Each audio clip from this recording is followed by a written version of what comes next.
Warm greetings. This is Peter Nathan with a webcast for tomorrow's world.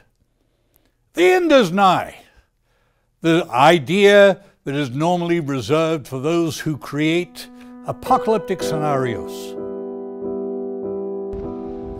Oftentimes the preserve of religion and of writers of science fiction.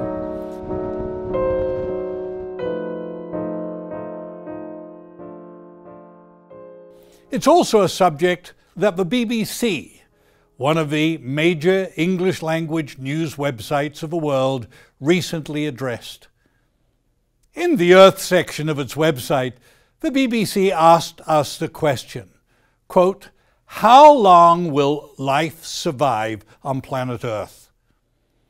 Now that's a useful and timely question for us to consider, seeing that many have just celebrated Earth Day on April the 22nd.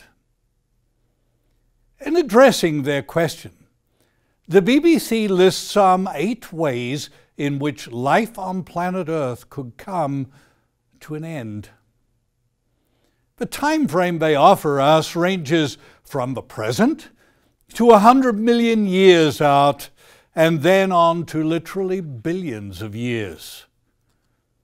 With probabilities like that, it seems like we have nothing to worry about and can sleep safely and soundly tonight. When all is said and done, if Earth gets hit by a gamma ray burst, none of us would wake up tomorrow morning to know anything about it.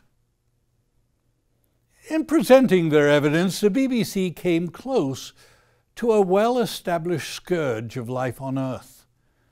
But then they veered away from this challenge. A challenge that has been predicted and talked about for centuries. Noting that destruction by some force from the solar system isn't really plausible, they then offer an option entitled, quote, "There is nothing to fear but life itself," close quote.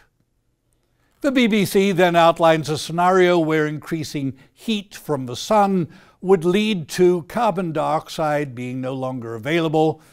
The result, plant life would disappear, with animal life disappearing shortly afterwards.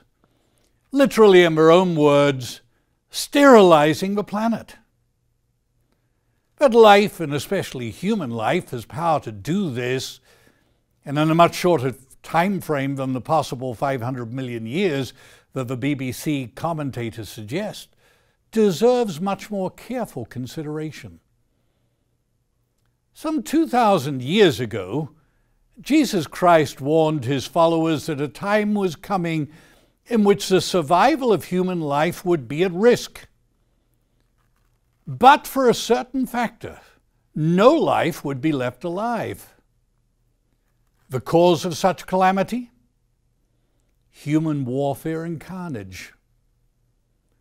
Speaking to his disciples as they sat on the Mount of Olives overlooking Jerusalem and the temple, Jesus spoke of a future time and event.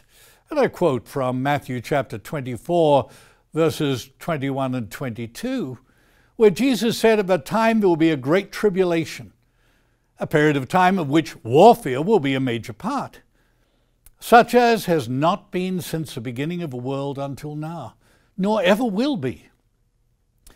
Jesus continued, he said, "Unless those days had been shortened, no one would be saved. But for sake of the elect, they will be shortened." You and I live in the days in which humanity has developed weaponry capable of such extermination. 100 years ago, in the First World War, chemicals were introduced to the battlefields of Belgium and France. The date, 22nd April 1915, the same day of the year now celebrated as Earth Day. Unexploded mustard gas containers from that conflict still litter those battlefields. But we have become much more sophisticated. Nuclear weaponry can destroy even more efficiently than those old gas containers. But then what will we produce next to destroy humanity? These issues are discussed in our free publications. Consider this booklet, Armageddon and beyond, which deals with the exact time frame that Jesus Christ prophesied about. The earth will not end in one of the frightening scenarios outlined by the BBC. Nor will humanity be able to wreak ultimate destruction on this planet. A change is coming for a better world of which you could be part. Write for our literature and be part of a solution rather than the problem. For more information, video, and material on news topics in the Bible, please visit us on Facebook or at tomorrowsworld.org. Thanks for watching.